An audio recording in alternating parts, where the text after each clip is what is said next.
ఇంట్లో ఉన్న బంగారాన్ని విడిపించి ఆ రోజు ఆన్లైన్ రేటుకే మేము కొంటాం. Sharma gold company. గౌరవనీయులైన ముఖ్యమంత్రి చంద్రబాబు నాయుడు గారు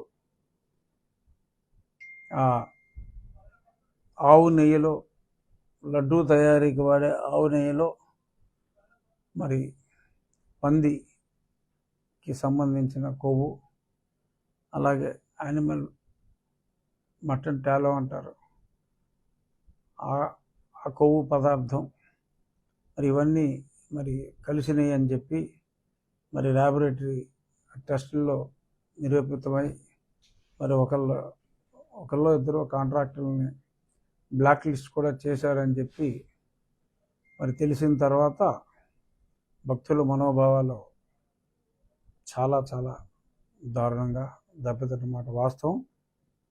నిన్న సాయంత్రం కూడా ఛానల్స్ అన్నీ కూడా ఎక్సెప్ట్ కొన్ని బ్లూ ఛానల్స్ తప్ప మరి మెజారిటీ ఛానల్స్ అన్నీ కూడా ఇదే విషయాన్ని టేకప్ చేసినాయి. ఇక్కడ కల్తీ అన్నది నిజం, అందులో ఎటువంటి అనుమానం లేదు. ఈఓ గారు కూడా స్టేట్మెంట్ ఇచ్చారు. 350 రూపాయలకో 370కో నెయ్యి ఇచ్చేస్తానంటే నెయ్యి ఎవడిస్తాడు? ఆవు నెయ్య. మామూలుగా నెయ్యిలో కూడా మరి గేదె నెయ్యి కన్నా ఆవు నెయ్యి కాస్ట్లీ కదా. పాలు కొంచెం రిటైల్లో మారుతూ ఉంటుంది, బట్ హోల్సేల్లో టన్నుల లెక్కన కొన్నప్పుడు 500 రూపాయలకి అలా కొంటున్నారు. ఇది 320. మరి 320 కొన్నామని చెప్పి ఏదో రివర్స్ టెండర్లో అంత సేవ్ చేసాం ఇంత సేవ్ చేసామని చెప్పి మాట్లాడటం కోసం మరి అదైతే 100 రూపాయలు కూడా ఉండదు.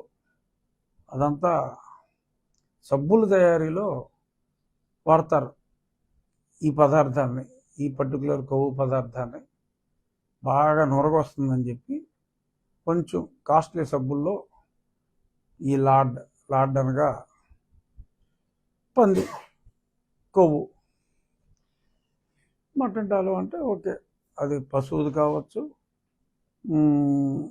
అంటే మేక, గొర్రె, గొడ్డు, ఇటువంటి దాని కొవ్వు మటన్ టాలో అంటారు.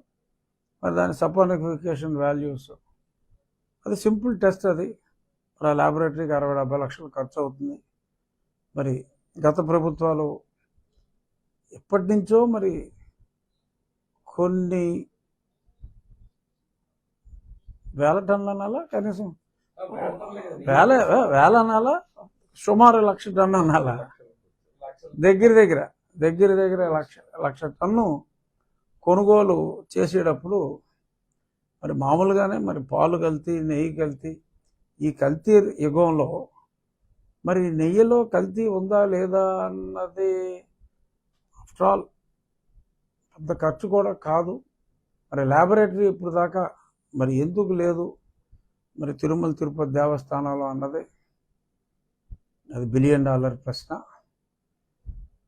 ప్రభుత్వానికి సంబంధం లేదు. తిరుమల తిరుపతి దేవస్థానం ఇండిపెండెంట్ బాడీ. అంటే రాష్ట్ర ప్రభుత్వం ల్యాబొరేటరీ లేదని తప్పని నేను అన్నాను, ఎందుకంటే ప్రభుత్వాలు మారుతూ ఉంటాయి. బట్ దేవస్థానం అనేది సపరేట్ ఆర్గనైజేషన్ కాబట్టి ఆ ఈవోల్నే తప్పు పట్టాలి. ఎందుకంటే దారుణం. ఒక టెస్టింగ్ ల్యాబొరేటరీ ఉంటే 6 నెలలకు ఒకసారి ఏదో కన్సైన్మెంట్ వచ్చినప్పుడు యూనిఫామ్ శాంపుల్ ఎలా తెస్తారు? అక్కడ బోల్డ్ మేనేజ్మెంట్లు ఉంటాయి.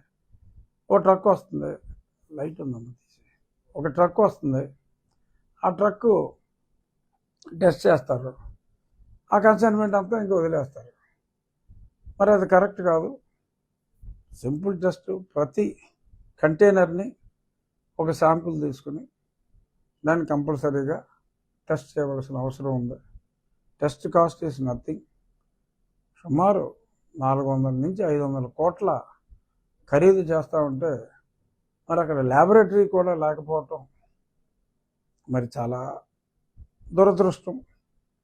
మరి అఫ్కోర్స్ చైర్మన్లకి పొలిటికల్ నామినేషన్లు అయి ఉండొచ్చు, వారికి ఉండవలసిన ఏమంటారు, నాలెడ్జ్ అనగా తెలుగులో జ్ఞానం, జ్ఞానం అంటే బాగోదు, నాలెడ్జ్ అంటే మర్యాదగా ఉంటుంది. లేకపోయినా మరి ఎగ్జిక్యూటివ్ ఆఫీసర్ మరి అంత కాస్ట్లీ మెటీరియల్ కొనేటప్పుడు టెస్టింగ్ అనేది డెఫినెట్లీ మ్యాండేటరీ. అది లేకపోవటం దురదృష్టం, దృష్టిలోపం కావచ్చు. ఇటువంటివన్నీ కూడా భక్తుల మనోభావాల్ని దృష్టిలో పెట్టుకుని చేయాలి.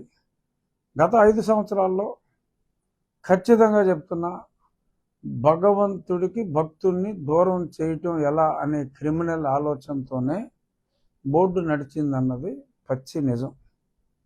దానికి మూల కారణం జగన్మోహన్ రెడ్డి గారి మతం, అభిమతం, ఈ రెండు కూడా. సుమన్ టీవీలో మీ పర్సనల్ అండ్ బిజినెస్ ప్రమోషన్స్ కోసం కింది నెంబర్కి కాంటాక్ట్ చేయండి.